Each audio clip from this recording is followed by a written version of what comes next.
Eu sou Janete Hertzberg, sou administradora, sou consultora aqui em São Paulo de clínicas na área de gestão.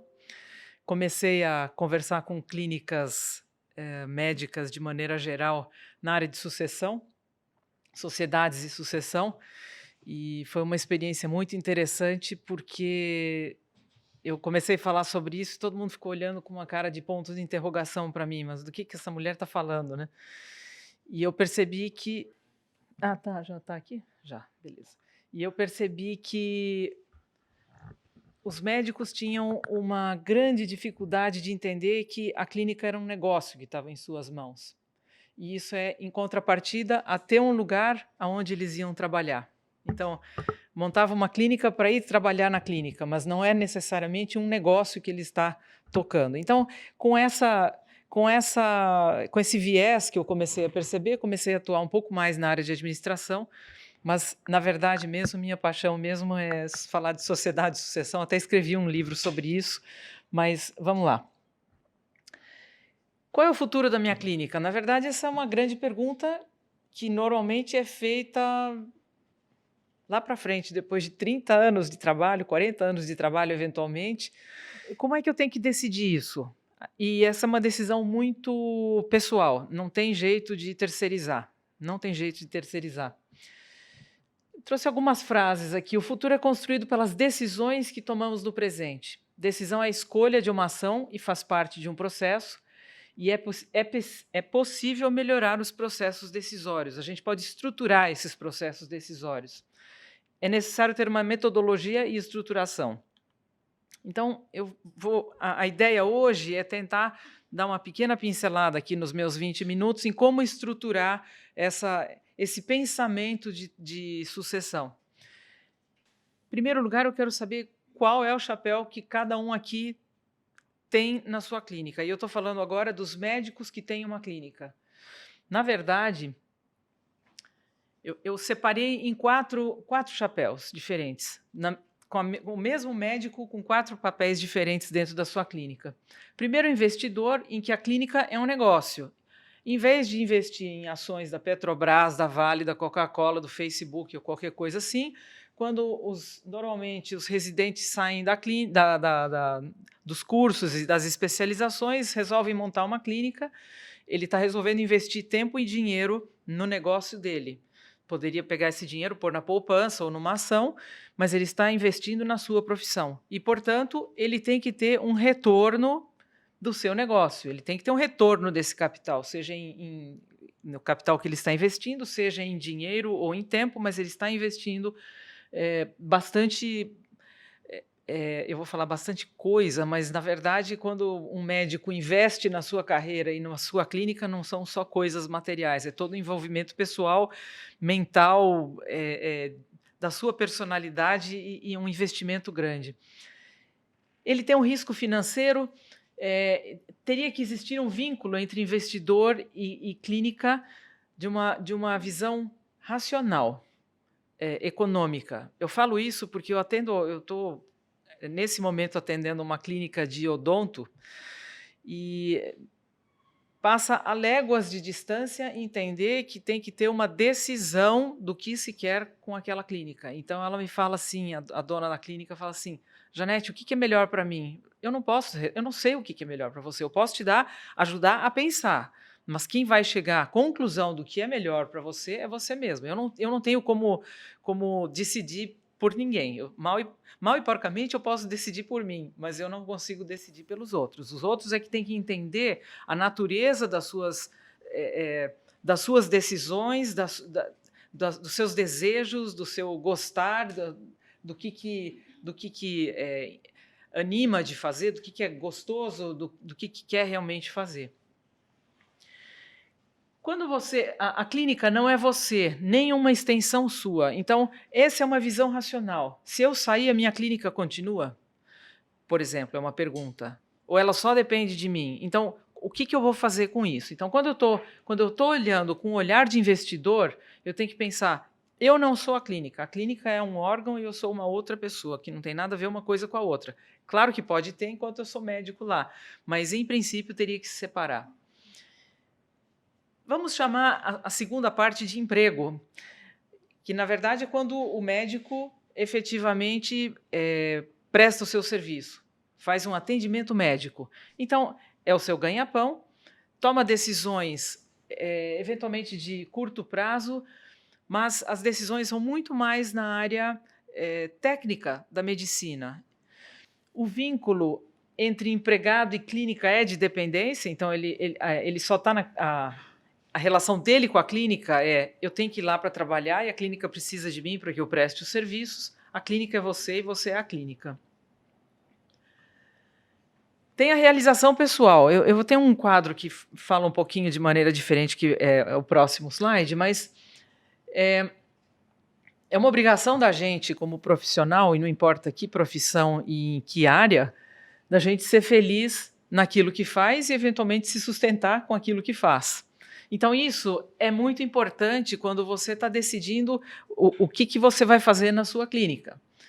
Então, muitas decisões aqui, acertei o botão, decisões por impulso, sem balizamento técnico e financeiro, e paixão. Eu já ouvi, acho que no primeiro ou segundo congresso que eu fui da catarata refrativa, acho que foi em Goiânia, sei lá, faz um bom tempo atrás, eu lembro do Renato Batalha contando sobre a venda de equipamentos para alguns oftalmologistas, e eu achei muito curioso que ele falava assim: não existe uma conta racional. Se tem mercado, se o equipamento é viável, então a pessoa compra o equipamento e já tem um equipamento naquela cidade que ainda já é ocioso, mas o concorrente quer comprar porque o concorrente já comprou, então no fim ficam 2 equipamentos mais ainda ociosos na cidade. Então, o que eu percebo muito é muita decisão por paixão.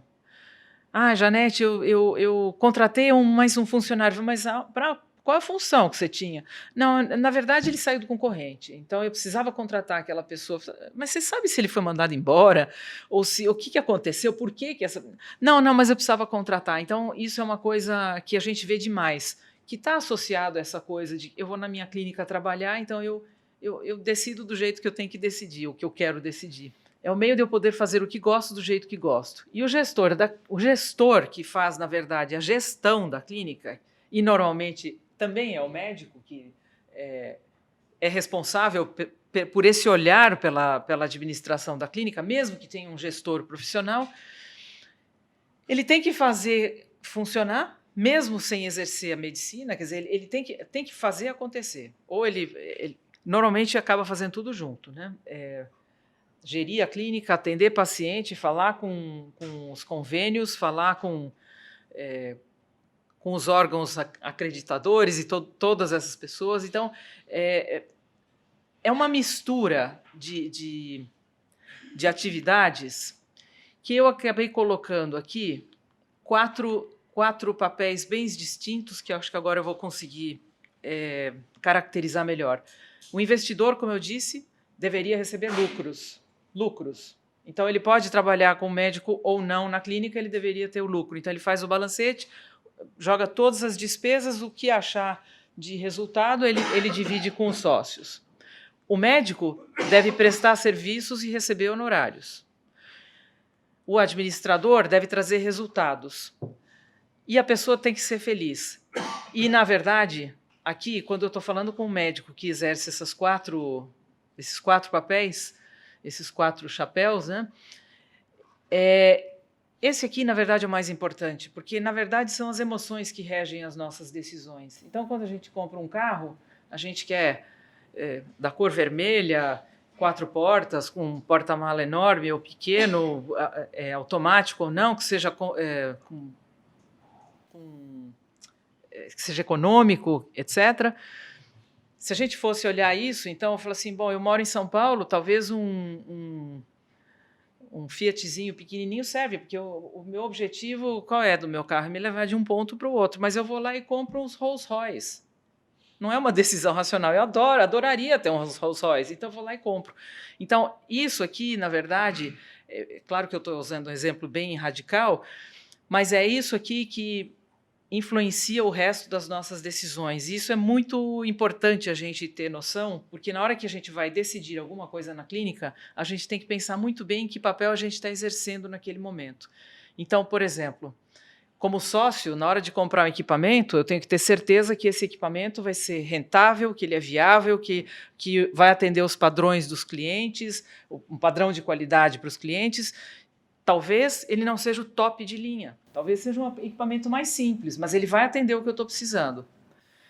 O médico provavelmente vai querer o top de linha, porque ele quer todos aqueles detalhes, que botão que ele vai apertar, o que vai acontecer, como é que vai fazer a refração, como é que isso, como é que aquilo.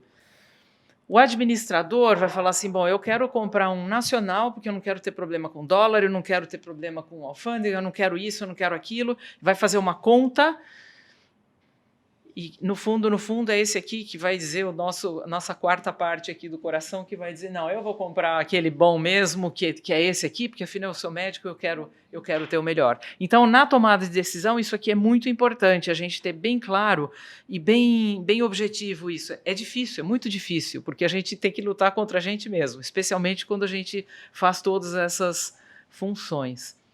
Aqui eu coloquei um pouco, dentro desses papéis, quais são as responsabilidades, porque não acho que é só tomar a decisão, tem as consequências. Então, por exemplo, o sócio investe capital, ele é remunerado pelo capital, ele estabelece o que quer do negócio e a responsabilidade dele pelo negócio. Se tiver um erro médico, se tiver um processo trabalhista, se tiver um processo tributário, se tiver qualquer tipo de problema, é direto no patrimônio do sócio. Não tem escala, é direto.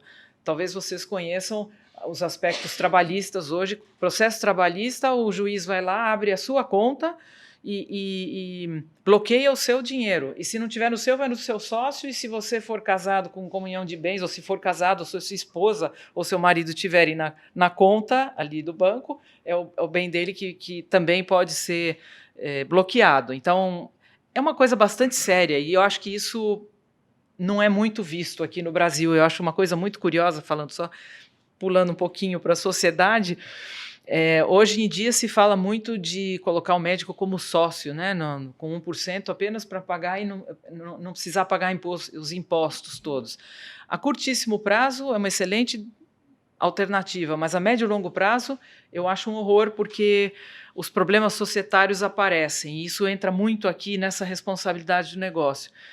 Você deu 1% da clínica, ou até vendeu, em geral dá 1% da clínica ou uma cota para poder pagar os lucros, e daqui a 10 anos o sujeito diz que aquela cota vale 10 milhões, porque foi ele que fez a clínica crescer e tudo isso, e como é que você faz para recomprar aquela cota? Então tem uns problemas assim que eu queria chamar a atenção em relação à responsabilidade do sócio. O médico atende pacientes, obviamente, recebe por honorários, tem competência técnica no atendimento e é responsável pela excelência no atendimento. Ele não pode fazer bobagem.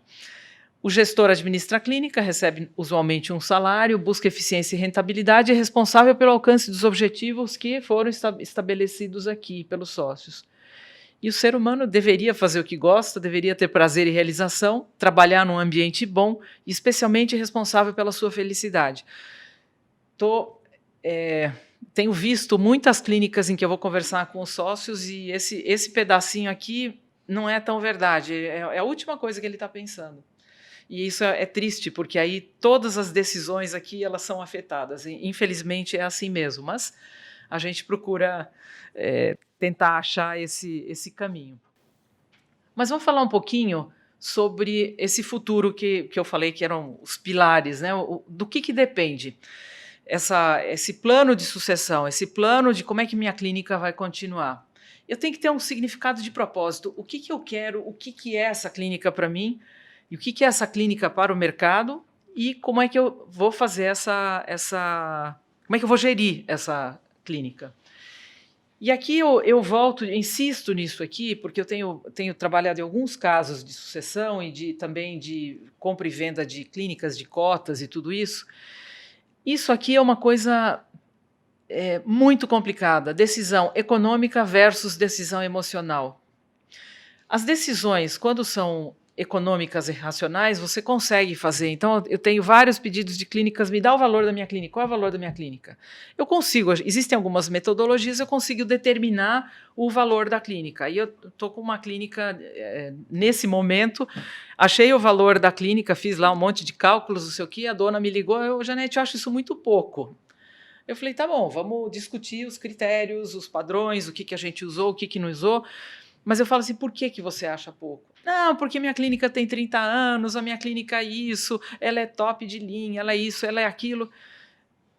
Alguém compra por esse valor? Não.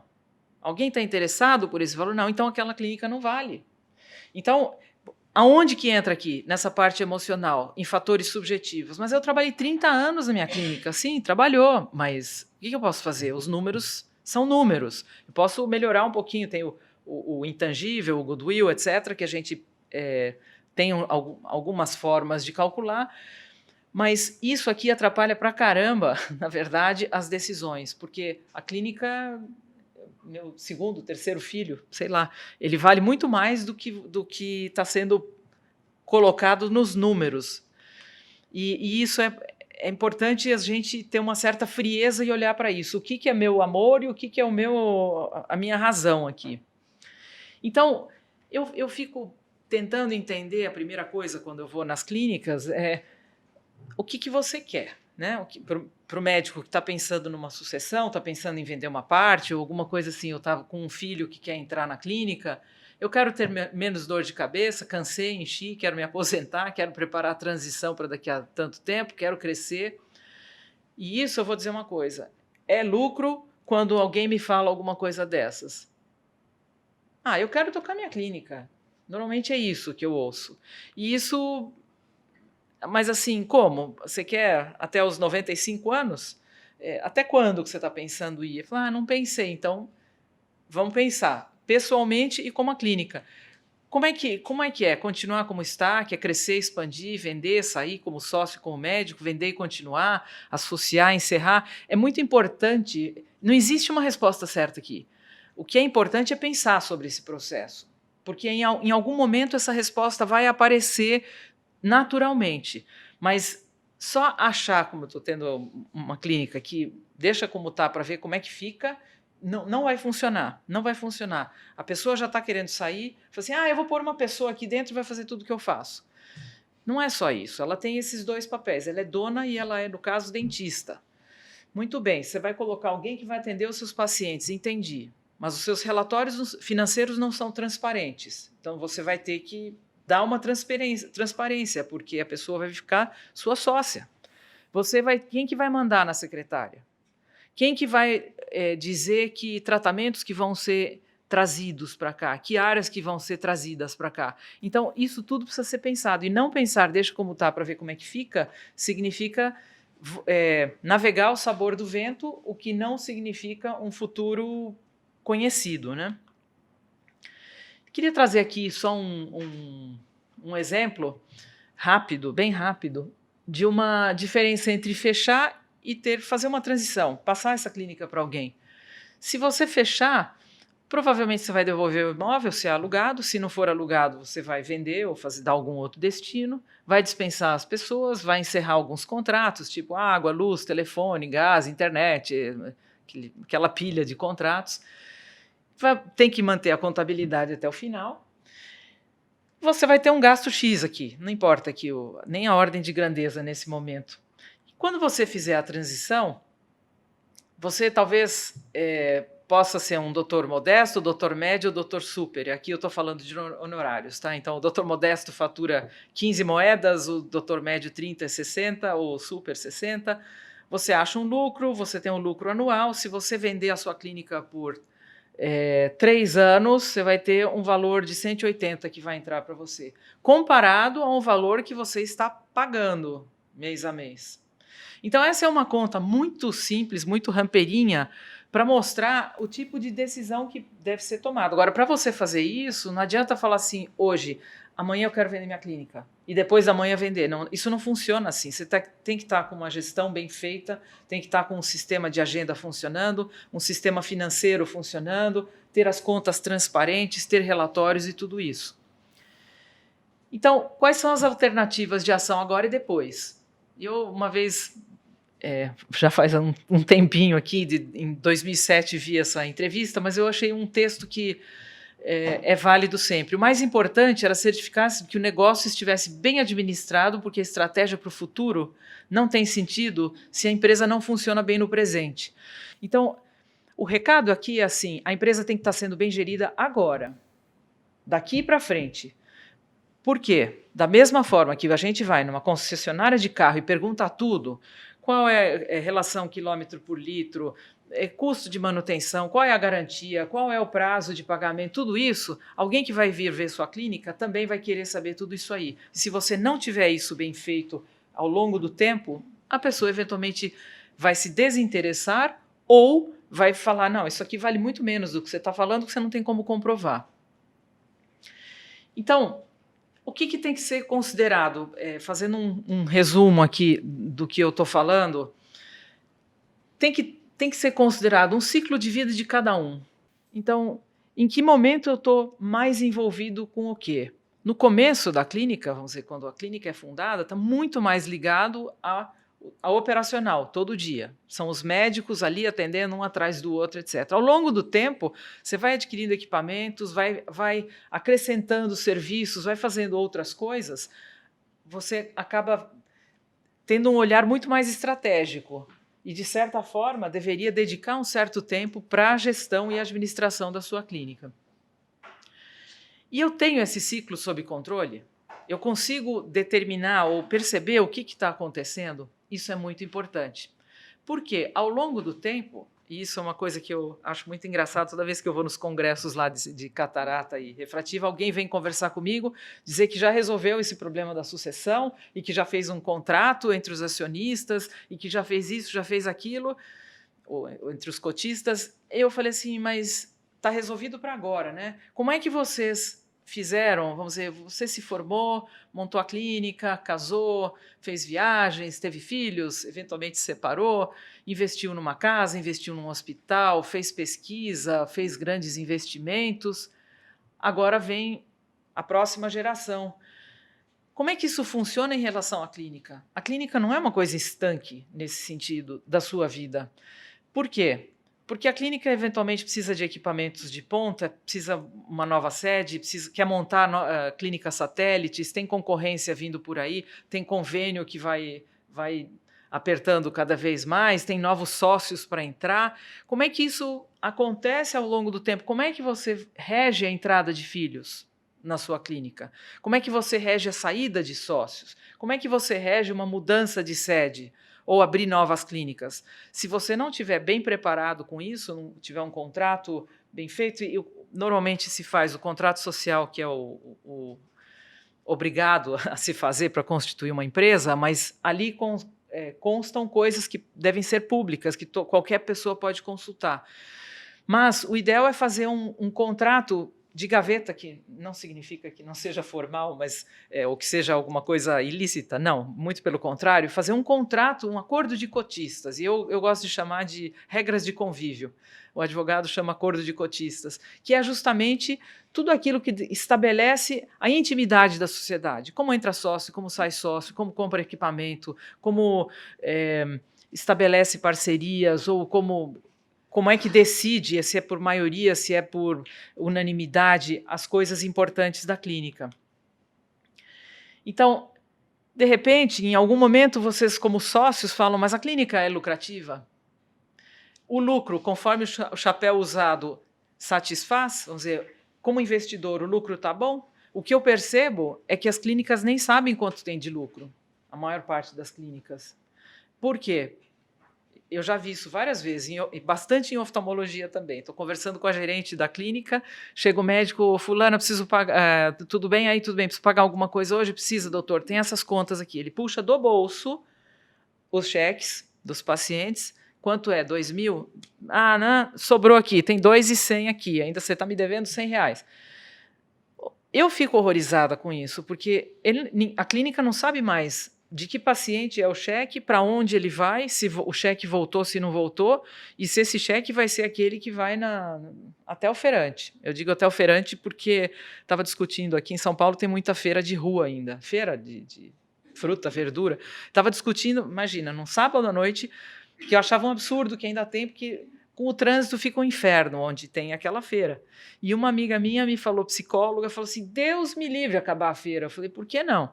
Porque eu troco os cheques dos meus pacientes com o verdureiro da minha feira. E eu fico horrorizada com uma coisa dessas, porque, tudo bem, era só ela, meia dúzia de pacientes, mas eu vejo isso acontecendo nas clínicas de fato. Então, não existe uma transparência, não existe. Eu já tive em clínica que construiu um prédio de 3 andares, elevador panorâmico, embaixo era uma linda recepção, no meio eram lindos consultórios, e no último andar tinha uma academia, era uma clínica de cardiologia e pneumologia. Fizeram uma lindíssima academia de recuperação cardiopulmonar. E eles falaram para mim, essa clínica não dá lucro. Tá bom, então, pois é, a nossa clínica, que nós trabalhamos sempre, essa aqui eu tinha visto primeiro que atende convênio. E essa aqui, que tinha o elevador panorâmico, atende particular. Nós não pusemos um tostão para construir isso aqui da pessoa física, mas a clínica está em nome da pessoa física. Ou seja, esse prédio é da pessoa física construído pela pessoa jurídica. Aí eu falei, não entendi, você falou que não dá lucro ali. Não dá, porque não sobrou dinheiro para a gente. Eu falei, gente, não sobrou dinheiro, mas sobrou um prédio de 3 andares em nome da pessoa física. Então, não existe esse raciocínio lógico racional de balancete, de demonstrativo de resultados. E quando você está pensando em sucessão, isso é uma coisa muito importante, porque você precisa saber se essa clínica está dando lucro ou não, para eventualmente vender para o próximo, ou passar para o seu filho, ou saber como é que isso vai se dar, a que preço vai ser passado e tudo isso. E aí, juntando com isso, como se mede o lucro, remunera o capital, não remunera, a clínica tem valor, e aí remunera o capital ou não sei, já recebi, Janete, minha clínica não dá lucro, vou lá olhar, é que a pessoa mistura toda a parte da pessoa física com a jurídica, então ela acha que não tem lucro, porque não está sobrando dinheiro para casa, mas a clínica é estupidamente lucrativa. Só que não sobra dinheiro para pagar todas as despesas, porque o médico é um gastão, vou fazer o quê? Mas eu comprovei para ele que a clínica é lucrativa.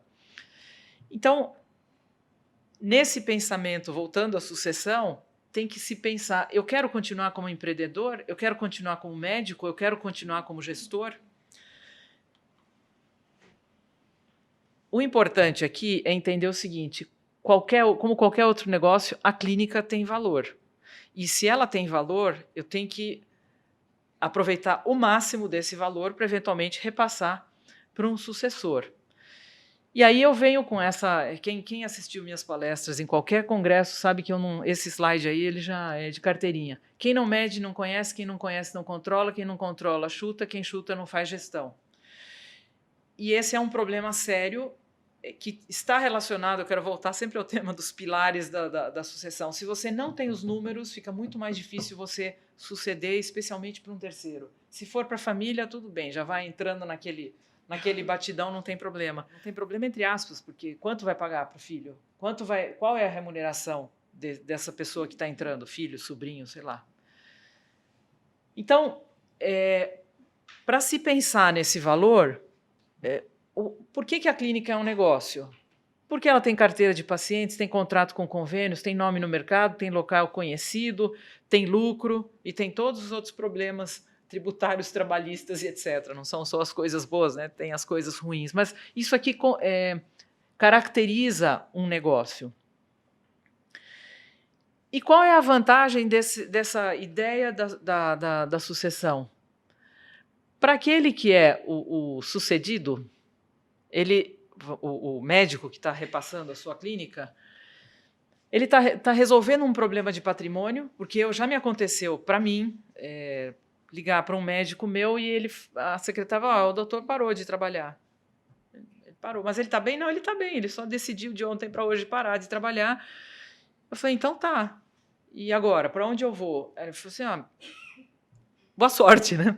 Então, para ele talvez resolveu um problema de patrimônio, porque ele ainda em vida conseguiu vender o prédio, a sala, ou devolver a sala, e resolveu entre os herdeiros. Então, para aquele que está sendo sucedido, é uma forma interessante de resolver esses problemas. Para aquele que interessa em ser o sucessor, pode alavancar a carreira porque ele está pegando um avião que já está voando. Ele não precisa decolar, ele não precisa ter toda aquela fase inicial para chegar num estágio interessante. E eu, como paciente, teria preferido muito mais que o meu médico tivesse apresentado para um próximo, porque eu confio nesse meu médico. Se ele me apresenta para o outro, eu tenho uma boa chance de confiar nesse próximo. Agora, aqui eu acho que é o mais importante do que eu falei aqui até agora. Eu acho que você está preparado para essa sucessão. Então, o que eu vejo das clínicas eu quero fazer sucessão, mas na hora H, eu falo assim, não, eu que quero mandar aqui. A clínica tem a minha cara. Eu quero que continue essa secretária, porque ela está há 58 anos aqui comigo, eu não quero mandá-la embora. Mas ela nem mexe no Excel, não importa. Eu posso entender isso. Isso é super compreensível, mas o problema é esse apego, essa falta de racionalidade. Então, eu quero ser médico, eu tenho uma postura de vendedor, eu quero ser médico ou empreendedor, eu quero continuar com os dois, eu posso vender uma parte da clínica. Quer realmente ter sucessores? Aceita trabalhar numa nova forma? Então, aceitou o filho, aceitou o sobrinho ou vendeu uma parte? Vamos mudar aqui, vamos reformar aqui? Não, de jeito nenhum, eu estou nessa clínica o tempo todo aqui, quem sabe sou eu. E chega um momento que não vai mais ser assim. Quais são as suas expectativas em relação ao negócio? Sabe quando quer sair do negócio? Tem ideia quanto vale sua clínica? Então eu vejo, por exemplo, muitas vezes sócios com idades bem diferentes ou com vontades diferentes, um sócio com 60 anos, outro com 40 anos. O de 40 está querendo botar equipamento novo, está com todo o gás. O de 60 fala assim, não, agora eu quero mais viajar. Como é que vai distribuir o lucro? Como é que vai decidir isso? Então, essas coisas são muito importantes e essa postura aqui de vendedor é que é muito difícil do sócio assumir. E a clínica está preparada? Ela tem controles financeiros? Ela tem uma situação tributária tranquila? Ou ela tem risco do passado? Tem sistemas administrativos que funcionam? Tem uma boa agenda? Se sabe quantos pacientes novos por mês vêm na clínica? Eu tenho percebido, perguntado insistentemente para toda a clínica nova, em todas as palestras que eu faço, vocês sabem quantos pacientes novos vêm por mês? Eu sei, eu tenho visto várias pessoas novas. Não quero várias, eu quero número. Eu quero número, e pouca gente tem esse número. Cobrança está bem feita ou as glosas estão engavetadas? Relacionamento com os clientes, convênios, empresas, hospitais, relacionamento com sócios, como é que está tudo isso aí? Quer dizer, existe um ambiente para as coisas acontecerem? O seu sócio está preparado? Porque você pode estar querendo parar, o seu sócio tem a mesma ideia, tem a mesma expectativa. Eu pus esses semblantes aqui porque é o que eu sinto que vem de resposta. Não, está todo mundo preparado. Na hora H, não está ninguém preparado para nada, porque eu acho que a clínica vale muito mais, não vai poder mudar a infraestrutura aqui, não vai poder mudar o sistema de gestão, o sistema de agenda. Qual é o tempo para essa transição? Não, eu quero fazer essa transição, mas eu quero sair só daqui a 30 anos. Bom, então o cara que está entrando não vai querer muito entrar e ficar aguardando 30 anos para ele poder assumir. E qual é o papel de cada um nesse novo negócio? Então, aqui, os passos que eu sugiro, e na verdade sempre começa de um olhar, isso que eu acho mais importante, eu sempre volto a esse ponto. É olhar para dentro de si próprio, quando está pensando em sucessão. Eu quero realmente, eu estou aberto a fazer isso, eu preciso ter essa... Eu estou chamando isso de postura de vendedor. Eu preciso valorizar a clínica, saber como é que está a minha carteira de clientes, está aumentando, está diminuindo, está estável, eu tenho um sistema bom, como é que está o lucro, depois eu tenho que achar um comprador, negociar, financiar eventualmente, nos Estados Unidos isso é super comum acontecer, tem que observar os aspectos tributários antes de fazer qualquer coisa, porque a gente pode tomar uma trombada tributária aí sem perceber, porque os contratos são antigos, a gente montou ou comprou a clínica há 30 anos, na hora que vai corrigir o valor fica muito abaixo daquilo que você vendeu, aí paga um imposto de renda enorme, precisa verificar isso, e também precisa tomar bastante cuidado com os contratos, como eles são redigidos. Então, para concluir, A sucessão é a preparação para uma saída tranquila que permita a opção de quando e como fazê-lo, maximizando o valor do patrimônio construído. Depende de sua disposição em pensar no assunto para que ele possa acontecer de maneira mais confortável a todos os envolvidos. E eu insisto nisso. A pior parte, eu acho, é a gente se convencer internamente de que precisa mudar e de que forma mudar, porque a clínica, como eu falei há um pouquinho aí atrás, é um filho, né? Então, não é fácil a gente falar agora vai embora. E, em geral, a gente está pensando isso em o quê? 20, 30 anos depois que a gente começou. Não é fácil se despregar, mas é uma coisa das mais importantes nesse processo todo. Então, obrigada, estou à disposição.